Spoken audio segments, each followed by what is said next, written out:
अभय तिवारी के बारे में जो खुलासे हुए हैं वो बड़े चौंकाने वाले हैं। अभय तिवारी अलग अलग नाम से एक ही वक्त में 2 नौकरियां कर रहा था। मैं ये क्यों बता रही हूं आपको, आप ये समझिए कि आपके हिस्से की नौकरी, आपके हिस्से की कमाई, आपके हिस्से की इज्जत की चोरी कैसे हो रही है। गोड्डा में ब्लॉक सप्लाई अधिकारी था, यहां पर वो अभय तिवारी के नाम से नौकरी कर रहा था, तो वहीं दूसरी नौकरी उसकी टीडीपीएल कंपनी में थी। टीडीपीएल कंपनी में वो मनोज तिवारी के नाम से काम कर रहा था। उसे मार्केटिंग मैनेजर की पोजीशन दी गई थी। टीडीपीएल कंपनी में नौकरी के दौरान अभय तिवारी ने जो कारनामे किए उसे सुनकर आप चौंक जाएंगे। 2013 के बाद 13 साल में झारखंड में सरकारी नौकरी के जितने एग्जाम हुए हैं, सारे एग्जाम में अभय तिवारी पास हुआ है। अभय तिवारी ने 13 साल में 12 सरकारी एग्जाम पास किए और ज्यादातर भर्ती परीक्षाओं में उसने टॉप कर लिया। पहली या दूसरी रैंक से कम उसकी आई ही नहीं। अभय तिवारी ने एक ऐसा फॉर्मूला सेट किया कि उसके भाई को, उसकी भाभी को सरकारी नौकरी मिल गई। उसने अपनी साली को भी गवर्नमेंट जॉब दिलवा दी। कोई बैकडोर से नहीं आया, सबने एग्जाम दिए, एग्जामिनेशन में पास हुए, नियुक्ति का प्रमाण पत्र हासिल किया।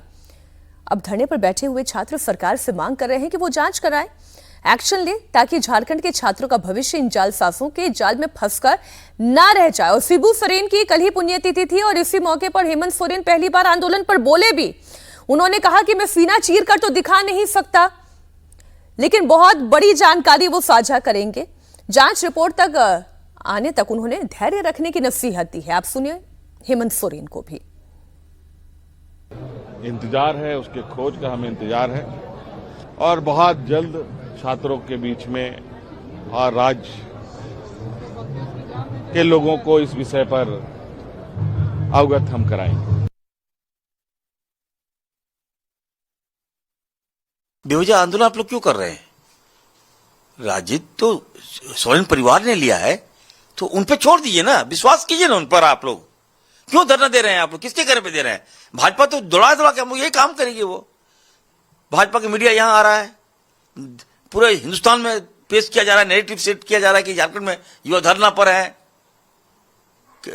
नेट का जो धरना है उससे झारखंड का धरना को कंपेयर किया जा रहा है।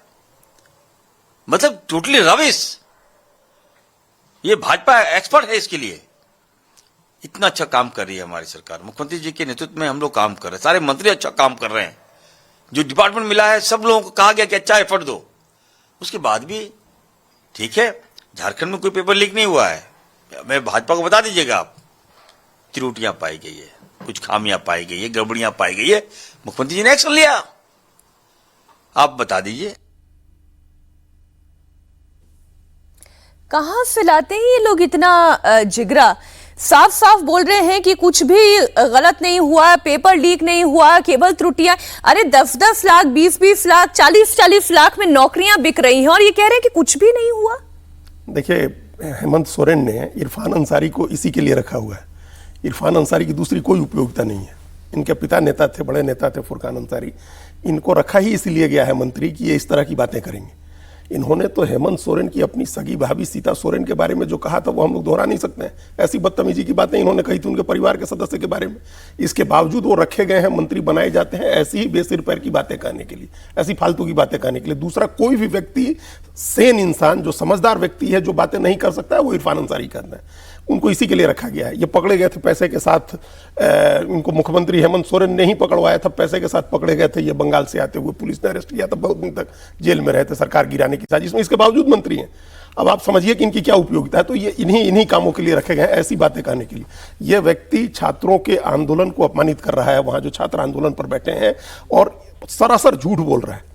क्या त्रुटियां हुई हैं और आप क्या जांच करा रहे हैं? सीधे ओएमआर सीट पकड़ी जा रही है। जिस कंपनी को आपने परीक्षा कराने का जिम्मा दिया है, उस कंपनी के दफ्तर में ओएमआर सीट पकड़ी गई है। ऐसी ओएमआर सीट सामने आई है जिसमें गलतियां ज्यादा हैं और मार्क्स बहुत ज्यादा गलतियां हैं, और आपने पासिंग मार्क्स दिए हुए हैं। बहुत सारे बच्चों के ओएमआर सीट में उससे ज्यादा सही जवाब है, आपने उनको चुना नहीं है। एक व्यक्ति 12-13 साल से 2 जगह नौकरी कर रहा है और वो कंपनी जो ब्लैक लिस्टेड हो गई, उस कंपनी में वो नौकरी कर रहा है, उस कंपनी को आपने ठेका दिया हुआ है। और उसके बाद एक मंत्री आकर के कह रहा है कि ये इसमें कोई गड़बड़ी नहीं हुई है। और मुख्यमंत्री को अभी इतना समय नहीं मिला, 1 साल से ज्यादा हो गया, 1 साल से ज्यादा समय हो गया रामदास सोरेन के निधन के, और वो उनके निधन के बाद से शिक्षा मंत्रालय ऐसे ही काम चलाऊं उसमें पड़ा हुआ मुख्यमंत्री के पास। नया मंत्री बनाने की फुर्सत नहीं हुई कि आप रामदास सोरेन की जगह नया मंत्री बना दें। उनके बेटे को 2 बार मंत्री, उनके बेटे विधायक हो गए वहां से चुनाव लड़के बाई इलेक्शन में, लेकिन वो वहां से उनको मंत्री बनाने की उनके जगह दूसरा मंत्री नहीं बनाया गया। तो ये कुल मिलाकर के आप इसको डिस्क्रेडिट करना चाह रहे हैं, छात्रों के आंदोलन को अपमानित करना चाह रहे हैं कि बीजेपी का मीडिया आ रहा है या बीजेपी दौड़ा दौड़ा के, पता नहीं बीजेपी क्या कर रही है।